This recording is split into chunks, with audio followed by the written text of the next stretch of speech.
Jumpa lagi di channelnya Toke Injor. Dongeng Nusantara. Cerita rakyat Nusantara. Kali ini, dalam cerita Si Malin Kundang. Di perkampungan pantai air manis Kota Padang, Sumatera Barat, hidup seorang ibu tua bernama Mande Rubayah dan anak laki-lakinya bernama Malin Kundang. Dahulu kala, di perkampungan nelayan, pantai air manis, hiduplah seorang janda bernama Mande Rubayah dan anak laki-lakinya bernama Malin Kundang. Mande Rubayah sangat menyayangi dan memanjakan Malin. Malin pun tumbuh jadi anak yang rajin dan penurut. Si Malin anak yang sangat berbakti pada ibunya. Ketika Mande Rubayah mulai menua, ia hanya bekerja sebagai penjual kue untuk memenuhi kebutuhan mereka. Suatu hari, Malin jatuh sakit. Tubuh Malin mendadak panas sekali. Mande Rubayah pun berusaha sekuat tenaga untuk mengobati akan kesembuhan si Malin. Berkat usaha keras ibunya, sampai mendatangkan orang pintar atau tabib, setelah beberapa hari si Malin sembuh, ibunya sangat senang dan semakin sayang kepada Malin.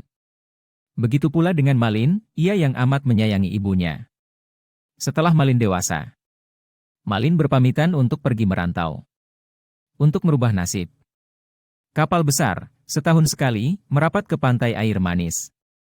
Ketika sudah dewasa, Malin meminta izin kepada ibunya untuk merantau dengan kapal itu. Awalnya ibunya tidak mengizinkan. Tapi dengan berat hati, karena desakan anaknya, akhirnya ibunya mengizinkan si Malin pergi merantau. Malin pun pergi berbekal beberapa bungkus nasi yang dibungkus daun pisang oleh ibunya. Malin juga menenangkan ibunya bahwa tidak akan terjadi apa-apa kepada dirinya selama di perantauan dan berjanji akan cepat pulang setelah berhasil. Setelah kepergian Malin, hari-hari terasa berjalan lambat bagi Mande Rubayah. Ia selalu memandang ke laut dan mendoakan anaknya agar selamat dalam pelayarannya. Mande Rubayah selalu menanyakan kabar anaknya Malin setiap ada kapal besar yang merapat di pantai air manis. Namun, jawaban dari nahkoda dan awak kapal tidak ada yang tahu keberadaan anaknya. Bahkan tidak pernah berkirim pesan apapun kepada ibunya.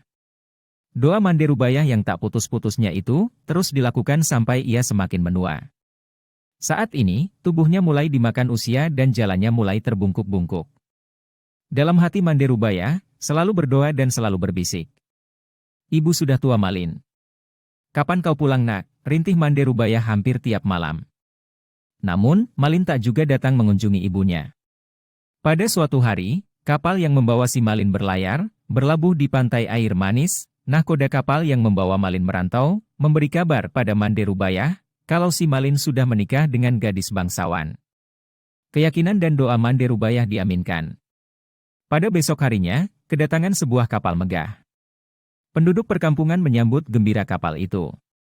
Mereka berkumpul di sekitar kapal, karena mengira itu milik sultan atau pangeran. Mande Rubayah pun turut berdesakan di dekat kapal. Ia melihat sepasang muda-mudi di anjungan kapal.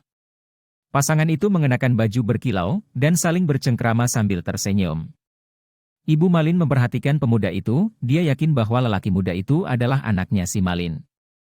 Ibu Malin ikut berkerumun sambil menunggu orang-orang yang di kapal itu turun.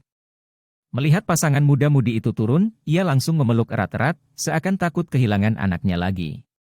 Isak tangis Mande Rubayah pun pecah. Malin anakku. Kau benar anakku, kan, kata Mande Rubayah. Mengapa begitu lama kau tidak memberi kabar, katanya lagi. Malin terkejut disambut oleh perempuan tua dan berpakaian jompang-camping. Ia tak percaya bahwa perempuan itu ibunya.